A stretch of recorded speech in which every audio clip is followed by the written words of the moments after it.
Jungle.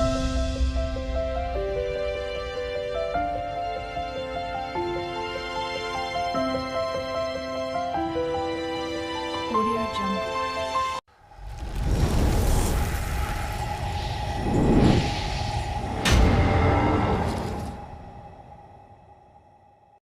क्या लिखूं उस वीर की याद में जो खुद एक मिसाल है। उसकी तलवार की धार से कांपती बागियों की हर सांस है। वो कूदा जंग के मैदान में अकेला था। राणा की एक हुकार से कांपता पूरा मुगल साम्राज्य है। उसकी वीरता के बड़े चर्चे हैं। वो अकेला फौज के बराबर था। राजा भले एक राज्य का था, लेकिन कहलाया महाराणा था। नमस्कार दोस्तों, मैं रवि एक बार फिर से आप सभी का अपने चैनल हिस्ट्रियोलिक पर स्वागत करता हूं।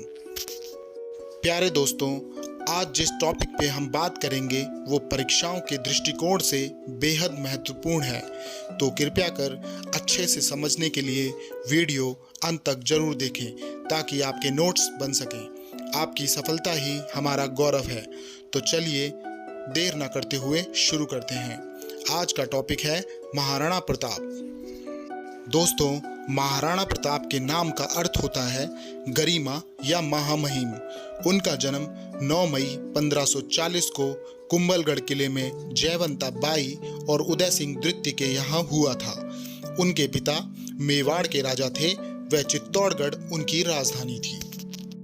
जब मुगलों ने चित्तौड़ पर आक्रमण किया तो उदय सिंह को चित्तौड़ छोड़कर भागना पड़ा।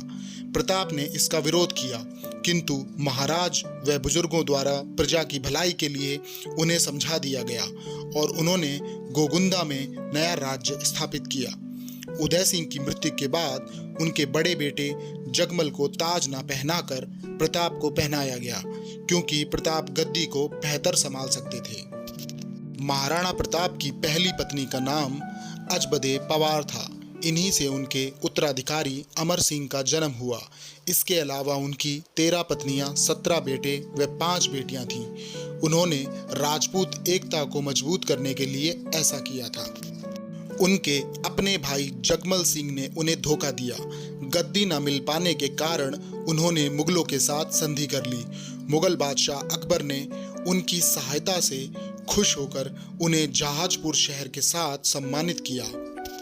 हालांकि चित्तौड़गढ़ पे भले ही मुगलों का राज्य हो गया था, किंतु मेवाड़ तब भी उनसे दूर था, क्योंकि उसकी कमान अब महाराणा प्रताप के हाथों में थी और अकबर यह बहुत अच्छे से जानता था कि महाराणा प्रताप को हराना बहुत मुश्किल काम है।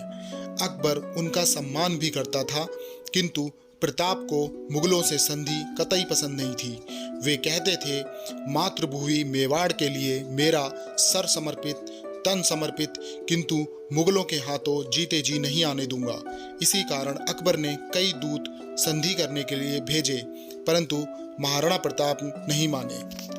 अब इससे परेशान होकर अकबर ने अपने बहनोई राजा मानसिंह को हल्दीघाटी युद्ध का उत्तरदायित्व सौंपा और फिर इसी बीच यह भीषण युद्ध हुआ। 18 जून 1576 को हल्दीघाटी में हुआ। ठीक उससे पहले प्रताप ने अपनी राजधानी पहाड़ों की अरावली श्रेणी में कुंभलगढ़ में स्थानांतरित कर दी, जहां तक पहुंचना बहुत मुश्किल था। महाराणा प्रताप ने जंगलों में रहने वालों को अपने साथ शामिल किया व युद्ध करना सिखाया, जिसमें भील जाति का बड़ा योगदान था। कहा जाता है कि हल्दीघाटी का मैदान एक दर्रा है, यानी पास है, जो अरावली श्रृंखला से गुजरता है। यह उदयपुर से 40 किलोमीटर दूर है। इस दर्रे की मिट्टी हल्दी की तरह पीली है, इसीलिए इसका नाम हल्दीघाटी पड़ा है। प्रताप की तरफ से अफगानी शासक हाकिम खान ने और मुगलों की तरफ से मान सिंह ने कमान संभाली। अकबर की सेना में तकरीबन 2 लाख सैनिक थे, वहीं प्रताप की सेना में 20,000 थे। कहा जाता है यह युद्ध तकरीबन 4 घंटे ही चल पाया था। इस युद्ध में प्रताप व उनके पुत्र ने मुगलों की नाक में दम कर दिया था। प्रताप ने मुगलों के कमांडर बहलोल खान को उनके कवच घोड़े सहित अपनी तलवार से बीच में से आधा काट डाला था। मुगल सेना यह सब देख यहाँ वहाँ भागने लगी। प्रताप व उनके सैनिकों ने इस युद्ध में महान वीरता का प्रदर्शन किया।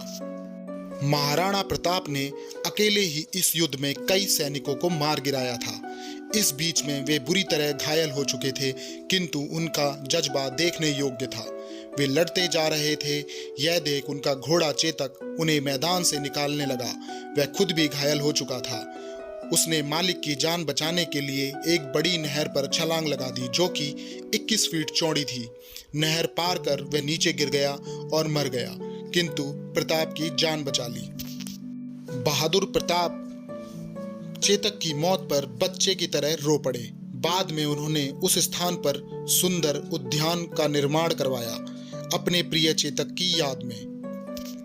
इतिहासकारों के अनुसार मेवाड़ ने भी जीत का दावा किया है, क्योंकि वे अंत समय तक मैदान में थे। किंतु किसकी जीत हुई कहना उचित नहीं है, किंतु कई जगह मुगलों को विजयी बताया गया है। आपको क्या लगता है किसकी विजय हुई? कृपया कमेंट बॉक्स में बताएं। उसके बाद कहा जाता है प्रताप कई दिनों तक जंगलों में रहे। भामाशाह, एक राजपूत सरदार, को उनकी स्थिति देखी नहीं गई। उन्होंने उन्हें 25,000 सैनिक दिए, किंतु प्रताप ने मना कर दिया। उसके बार बार आग्रह कर प्रताप ने स्वीकार कर लिया और लोगों ने भी उनकी सहायता की। इस तरह प्रताप ने पूरी तैयारी कर 1582 में देवर पर मुगलों को हराकर कब्जा कर लिया। उन्होंने 1585 तक मेवाड़ को भी छुड़ा लिया। उन्होंने डूंगरपुर के निकट चावंड में एक नई राजधानी का निर्माण किया।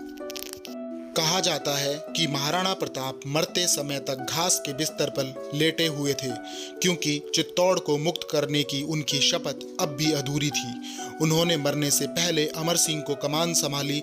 वह 29 जनवरी 1597 को उनका निधन हो गया। अकबर को जब यह दुखद समाचार प्राप्त हुआ तो वो रो पड़े और महाराणा प्रताप की तारीफ में कई शब्द कह डाले। महाराणा प्रताप के बारे में कहा जाता है कि वे 7 फुट 5 इंच विशाल कद के थे। उनका वजन 110 किलोग्राम था। उनके कवच का वजन 72 केजी था और उनके भाले का वजन 81 केजी था। अगर कुल मिलाकर बताया जाए तो ढाल, भाला, 2 तलवार व कवच का वजन 208 किलोग्राम था। कहा जाता है कि जब वे जंगल में थे तो उन्हें घास की रोटी खानी पड़ी थी। वह इस बीच उनकी बेटी के हाथ से जंगली बिल्ली रोटी ले गई। यह देख प्रताप बहुत उदास हुए। अपनी बेटी की हालत देख ना पाए और उन्होंने अकबर से संधि करने का मन बना लिया था। किंतु जैसे ही उन्हें राजपूतों का समर्थन मिला, उनके अंदर एक नया जोश व ताकत आ गई थी। उनके बेटे ने मुगलों के शिविर पर हमला कर अब्दुल रहीम खान खाना की पत्नियों को बंदी बना लिया और प्रताप के समक्ष लेके आए। जब प्रताप को इस बात का पता चला तो उन्होंने अपने बेटे को फटकार लगाई और सभी महिलाओं को आदर सहित आज़ाद कर दिया।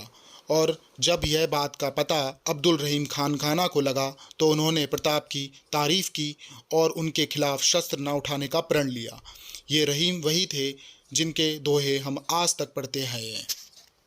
कहा जाता है कि चेतक के अलावा प्रताप का एक हाथी भी था, जिसका नाम राम प्रसाद था, जिसने युद्ध में कई सैनिकों, घोड़ों व हाथियों को मार डाला था। राजा मानसिंह ने उसे पकड़ने के लिए 7 हाथी लगाए। जब उसे बंदी बनाने के लिए ले जाया गया तो उस हाथी ने भी आत्मसमर्पण नहीं किया। वह ना कुछ खाया ना पिया, 18वें दिन अपनी जान गंवा दी। दोस्तों, यह था उस महान मातृभूमि एक योद्धा का शौर्य, जिसने आने वाली पीढ़ियों तक एक मिसाल बनने का काम किया। एक सच्चा सम्राट, दोस्त, वीर, दयालु पिता आदि सभी गुण उनमें थे। तो दोस्तों, कैसी लगी आज की वीडियो कमेंट सेक्शन में ज़रूर बताएं और महाराणा प्रताप के लिए एक लाइक तो ज़रूर बनता है। तो दोस्तों, मिलते हैं जल्द नई वीडियो के साथ। तब तक के लिए धन्यवाद।